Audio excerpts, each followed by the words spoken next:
जय हिंद दोस्तों, स्वागत है आपका हमारे YouTube channel RV knowledge centre में। आज के इस वीडियो में हम पढ़ने वाले हैं बहुलक।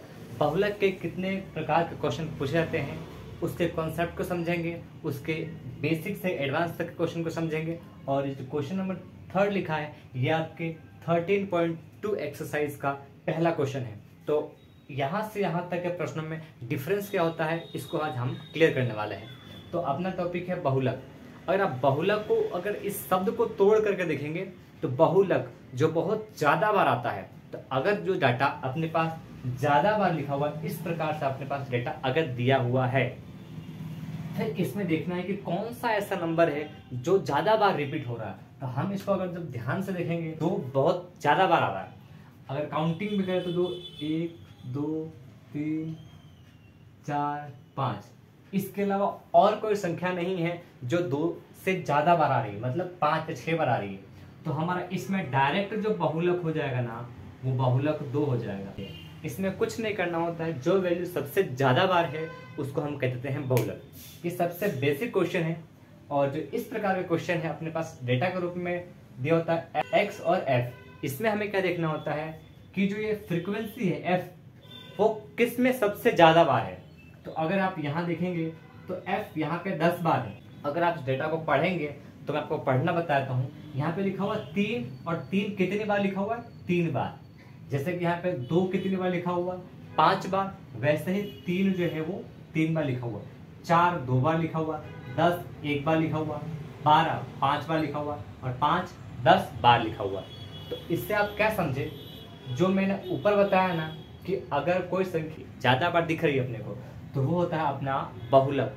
तो अगर यहाँ देखेंगे इस डेटा में 3 4 10 12 और 5 ये डेटा है, कुछ इस प्रकार से लिखे हुए 3 बार 4 बार 2 बार 5 बार 10 बार। तो बहुलक क्या हो जाएगा? 5 जो है वो 10 बार है, तो बहुलक हो जाएगा 5। कुछ बच्चों को समझ में नहीं आया हो सकता है कि 10 ये है, फिर ये 5 कैसे हो गया।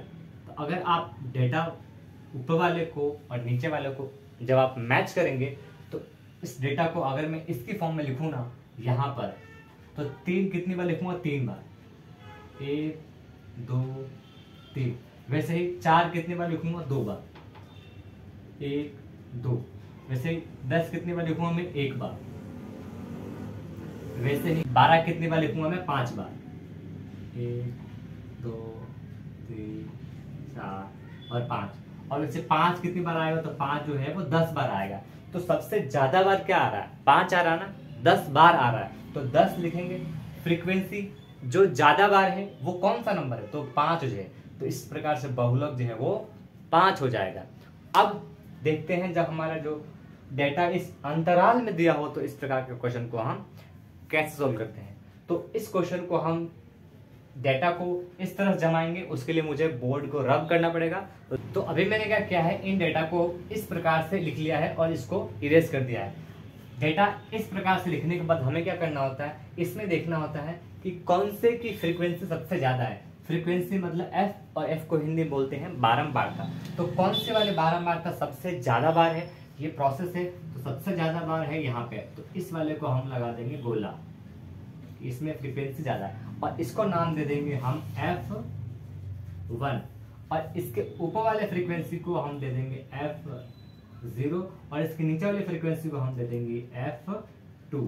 तो अब ध्यान से देखेंगे तो 0 1 2 इसे पैटर्न में बनना चाहिए।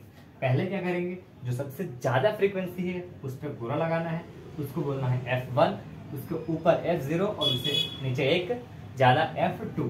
और यहाँ पे हम लिखेंगे L, मतलब जो 35 है वो L का काम करेगा।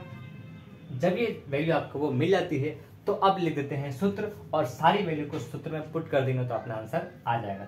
तो बहुलक का सूत्र क्या होता है? L plus F1 minus F0 upon 2 F1 minus F0 minus F2 into H। तो ये होता है अपना बहुलक का सूत्र, L plus F1 minus F0 2F1 minus F0 minus F2 whole bracket H। ये सारी वैल्यू अपने पास है, सिर्फ अपने पास जो है H की वैल्यू नहीं है। तो H क्या होता है? इसके बीच का वर्ग अंतराल। तो हम देख सकते हैं कि यहाँ वर्ग अंतराल जो है सभी में 10 10 का है, तो वर्ग अंतराल कितना हो जाएगा 10। अब सारी वैल्यू को यहाँ से हमको इसमें पुट कर देनी है। एल की वैल्यू कितनी है, जिसपे हम सर्कल लगाते हैं उसकी जो निम्न सीमा होती है वो अपना क्या होता है, वर्ग अंतराल में एल।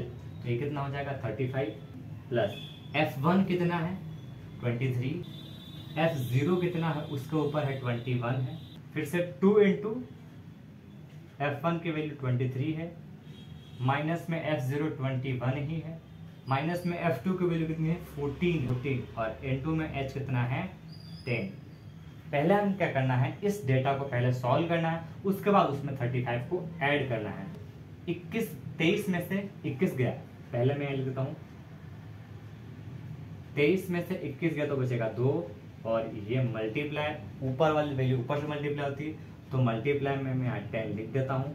उसके बाद पहले इसका ऐसे मल्टीप्लाई होगा तो 46 माइनस दोनों ये वाली वैल्यू और ये वाली वैल्यू दोनों ही माइनस वाली है तो दोनों को ऐड कर देंगे, 4 और 1 5 और 2 और 1 3 35, ये ब्रैकेट के अंदर 35 प्लस ऊपर कितना हो जाएगा 20, 46 में से अगर 35 माइनस करेंगे तो कितना बचेगा 11, 20 में 11 का भाग देना है, उसके बाद उसमें 35 जोड़ देना है।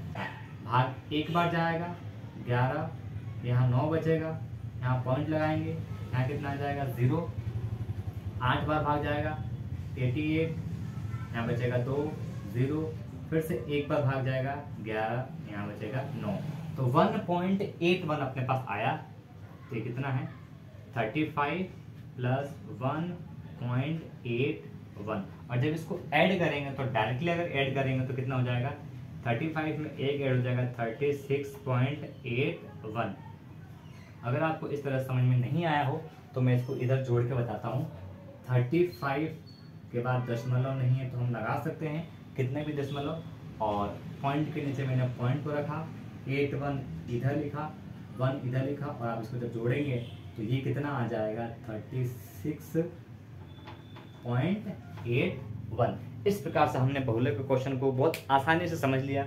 ये बेसिक क्वेश्चन से उससे थोड़ा सा टफ और उससे थोड़ा सा टफ, ये 3 ही प्रकार के जो क्वेश्चन हैं बहुलक के एग्जाम में पूछे जाते हैं। अगर आपको किसी भी प्रकार का डाउट हो तो प्लीज़ कमेंट बॉक्स में जरूर शेयर करना और अपने दोस्तों के साथ भी शेयर करना, ताकि वो भी इस टाइप के कॉन्सेप्ट को बहुत आसानी से समझ सके और अपने एग्जाम में अच्छे मार्क्स ला सके।